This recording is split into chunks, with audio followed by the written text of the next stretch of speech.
बूढ़ापे की लाठी मेरी बड़ी बहू घर के आंगन में लोगों का जमावड़ा लगा हुआ था, क्योंकि आज मम्मी जी के घर संपत्ति का बंटवारा हो रहा था। यूं तो किसी के घर का पिता की मृत्यु के बाद बंटवारे का तमाशा देखने को लोगों के मनोरंजन का केंद्र बन जाता है, मगर यहां बात कॉलोनी की अम्मा जी के घर की थी, जो अब तक के बेटे बहुओं की तारीफ करते हुए नहीं थकती थी। आखिरकार घर और संपत्ति का 3 भाग में बंटवारा तय हुआ। एक भाग बड़े बेटे बहू का, दूसरा छोटे बेटे बहू का, दूसरा भाग अंबाजी का। पटवारी की कार्यवाही लगभग पूरी हो चुकी थी। तभी लोगों में से एक ने तंज कसते हुए कहा, कहो अम्मा, अब तुम छोटी बहू के साथ रहोगी या बड़ी? अब तो बंटवारा हो गया, तुम ही किसी एक को चुनना ही होगा। अपनी बड़ी बहू के साथ सीधा शांत उत्तर देकर अम्मा बड़ी बहू की ओर प्यार से देखने लगी। आंगन में जमा आसपास के लोगों के साथ साथ बाकी एकत्रित रिश्तेदार आश्चर्य से अम्मा को देखने लगे।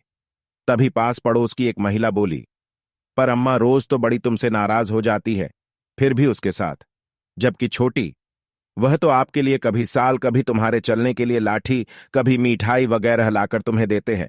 फिर भी हाँ, सही कहा, छोटी मेरे लिए कभी स्वयं, कभी लाठी, कभी साल, कभी मीठा लाती रहती है, और बड़ी बहू अक्सर डांट दी है, मीठा खाने से मना करती है और लाठी नहीं लाकर दी।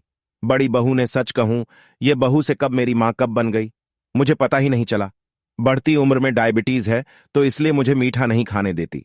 जब से बड़ी बहू घर में आई है, तब से ओ यहां वहां डिडोरा नहीं पीटती, बस चुपचाप जरूरतों को पूरा कर लेती है। लेकिन अम्मा हो चिल्लाना, अरे अब बच्चा गलती करेगा, तुम क्या गुस्सा भी ना करें, इससे भी अपने बच्चों की तरह वेरी चिंता रहती है। मैं समय से दवाई ना लूं, क्या खाना ना खाऊं, तो अब तक शांत से बोलेगी, कभी तो गुस्सा आएगा ना। और जानती हो, तुम लाशें की कह रही थी ना, इसलिए क्योंकि मुझे खीरे नहीं चलने देना चाहती। हे भली भांति जानती है कि यदि मैं गिर गई तो इस उम्र में हड्डियां नहीं जुड़ती, इसलिए खुद मुझे लेकर चलती है। कहते हैं, उड़ाते में बेटा मां बाप की लाठी बनता है, मगर सस्ते है कि बुढ़ापे की असली प्राचीन बहू होती है। कर्म एक बार फिर से बड़ी बहू को देखकर मुस्कुराई तो वहीं भीगी हुई ममतामयी अश्रुधारा को साफ करते हुए बड़ी बहू बड़े हक से बोली, चलो, हम तुम्हार खाने का समय हो गया।